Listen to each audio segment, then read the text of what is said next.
Hello, in front of me I've got HONOR X5c Plus. In this video I'll show you how to manage hidden apps.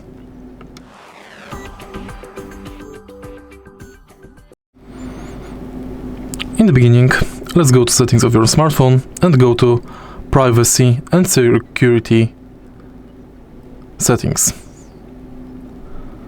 Enter device and data protection and hidden apps. Now, enter 6-digit password or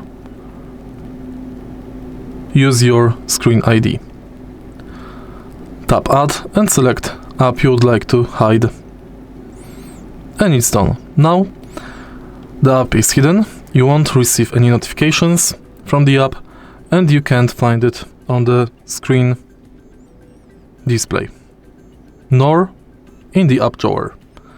To unhide the app, you have to go again to Hidden App.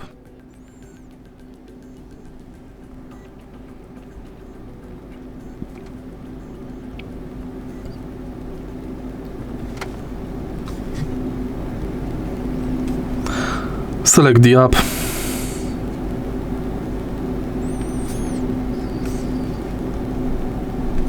And restore. If you find this video helpful, please leave like, comment and subscribe.